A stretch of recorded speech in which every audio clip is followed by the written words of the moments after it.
जो है जानवरों जैसा व्यवहार होता है। आदि लोग तो कह रहे हैं नहीं, ये तो बहुत बड़ी अच्छी किताब है। नहीं, उसमें सब जातियों जो एसटी एससी ओबीसी की जाति है सबको जाति सूचक गालियाँ दी गई है। और अभी हमारे बिहार के शिक्षा मंत्री जी ने वही चीज़ रामचरितमानस में भी तुलसीदास जी ने भी वही बात कही है कि इनको ढोर गंवार शूद्र नारी ये सब ताड़न के अधिकारी। तो इस तरह का सोच रहा है, तो उस सोच के लोग सत्ता में जो है केवल धर्म को मुद्दा बना के आना। शिक्षा मंत्री के साथ है, बिहार के शिक्षा मंत्री के साथ। हाँ, जो मैं शिक्षा मंत्री के साथ की बात नहीं है, जो शिक्षा मंत्री जी ने जो बोला है वो कोई गलत नहीं बोला है। और वाकई यदि ये चाहते हैं कि हमारा देश वाकई विश्व गुरु बने तो ऐसे जो घटिया जो हमारे जो शास्त्र लिखे गए हैं उसमें तेजी से परिवर्तन करने और इनमें जो इन पर बैन लगाने की सख्त आवश्यकता है और इनको स्वयं मोदी सरकार को मानना चाहिए। मोदी सरकार, भाजपा सरकार से ओबीसी समाज को कुछ लाभ हो रहा है कि नहीं हो रहा है? नहीं, ओबीसी समाज से ही आते हैं प्रधानमंत्री। नहीं, ये जो है ओबीसी को कोई लाभ नहीं हो रहा है। आपको एक छोटी सी बात बता देता हूँ कि जो 2017 से लेके 2020 तक एक सुप्रीम कोर्ट के ऑर्डर का इन्होंने मिस इंटरप्रिटेशन किया, जिससे ओबीसी के आरक्षण जो है 27 से 14% कर दिया और 20,000 लड़के MBBS करने से वंचित हो गए। और अभी जो लेटरल एंट्री कर रहे हैं तो उस लेटरल एंट्री में जो है मोदी जी चाहते नहीं कि कोई भी लोग ST SC OBC आए, तो इन्होंने आरक्षण नहीं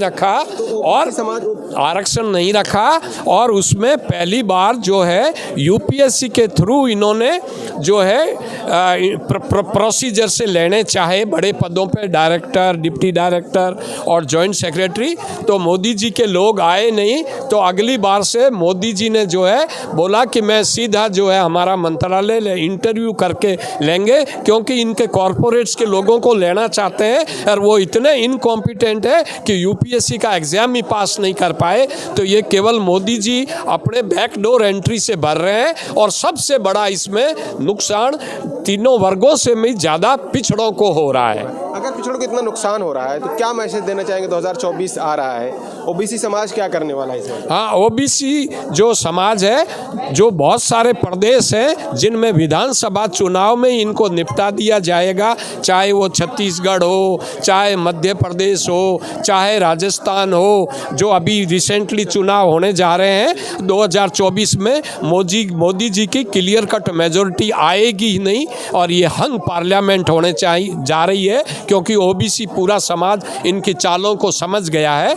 और ये जो बहकावा दिखा रहे हैं कि पैसे के बदौलत चुनाव जीता जाता है, ऐसा नहीं। हमने 2 उपचुनाव लड़े हैं, बस्तर में बहुत तकड़ी इनको मात दी है, जिसमें बीजेपी 7 राउंड पीछे चली है और वहाँ कोई हमारे पास पैसा नहीं था। हमारे जन लोग इकट्ठे होके और इनको हम असम पार्लियामेंट की तरफ ला देंगे। धन्यवाद सर। हम आपसे जानना चाहेंगे, हमेशा ओबीसी समाज की बड़ी बड़ी मीटिंगें होती हैं, बड़े बड़े प्रोग्राम्स होते हैं, उसका निष्कर्ष क्या निकलता है? देखिए, यहाँ जो बैठक हुई है ये पूरे देश के लोग, राजस्थान के लोग आए, जम्मू कश्मीर से लोग आए, हमारे छत्तीसगढ़ से लोग आए हुए हैं, हमारे छत्तीसगढ़ से आए हुए हैं, मध्य प्रदेश से लोग आए हुए हैं, उत्तर प्रदेश से लोग आए हुए हैं। ये पूरे कम से कम 10 स्टेट के लोग ये शामिल हुए। ये हमारे प्रदेश अध्यक्ष छत्तीसगढ़ से हैं, ये हमारे प्रदेश महासचिव हैं। ये लगातार आज जो निष्कर्ष हुआ उसका निष्कर्ष ये निकला कि 2024 में और 2023 में जो विधानसभा है और लोकसभा है, यदि हमारी गणना नहीं कराई जाती,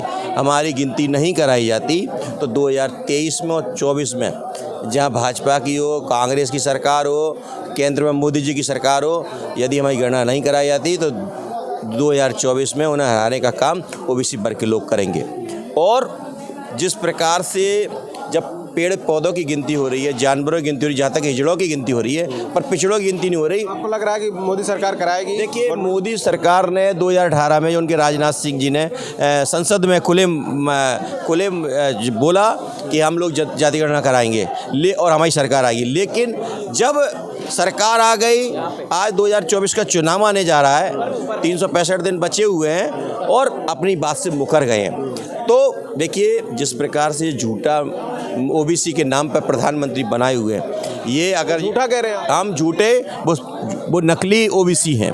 ओबीसी नहीं है? नहीं है वो ओबीसी। किस समाज से? वो अपर कास्ट के हैं, क्योंकि अगर ओबीसी होता तो वो जरूर पिछड़ों मंडल कमीशन की जो सिफारिशें 38 पड़ी हैं उनमें से कुछ वो कराते। यदि वो इतने हितैषी होते, जातिगत ना कराते, वो इतने होते जो आज हाई कोर्ट सुप्रीम कोर्ट में जो हम विहीन हैं, हमारे ओबीसी के लोग ओबीसी समाज क्या करने वाला है? देखिए अब सड़कों से संसद तक लड़ने का काम करेगा और उनको हराने का काम करेगा। हिंदू राष्ट्र बनाने की बात कर रहे हैं, आपको पसंद नहीं हिंदू राष्ट्र? नहीं, हिंदू राष्ट्र ये हिंदू राष्ट्र नहीं, ब्राह्मणवाद का राष्ट्र बनाना चाहते हैं। ये मनुवाद का राष्ट्र बनाना चाहते हैं, ये जातिवाद का बनाना चाहते हैं, क्योंकि ये देश संविधान में जो बाबा साहब ने संविधान दिया, उस संविधान में इक्वलिटी राइट का दिया, समता का अधिकार दिया, सभी लोग बराबर रहे, सभी की हिस्सेदारी मिले। और जो राष्ट्र जो झूठा राष्ट्रवाद की कह रहे हैं, राष्ट्र प्रत्येक वर्ग के लोगों की हिस्सेदारी से बनता है, जो झूठ का राष्ट्रवाद है।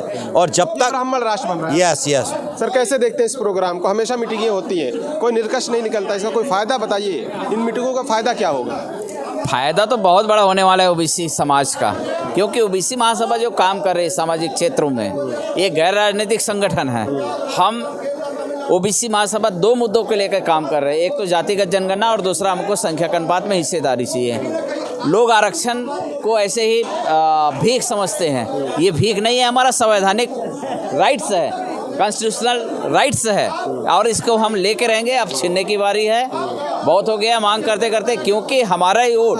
आम ओबीसी जो गांव के देहात के खेती करने वाले किसान ओबीसी समाज है, उन तक ये मैसेज कैसे पहुंचा पाएंगे? हम पहुंचा रहे हैं, हम गांव-गांव में मीटिंग ले रहे हैं, ग्रामीण इकाइयों का गठन कर रहे हैं। हमारे छत्तीसगढ़ में आप देख लीजिएगा, हम ब्लॉक स्तर में रैलियां और धरना करते हैं, आंदोलनें हो रही है। ये तो समाज में हमारा नींव मजबूत हो रहा है।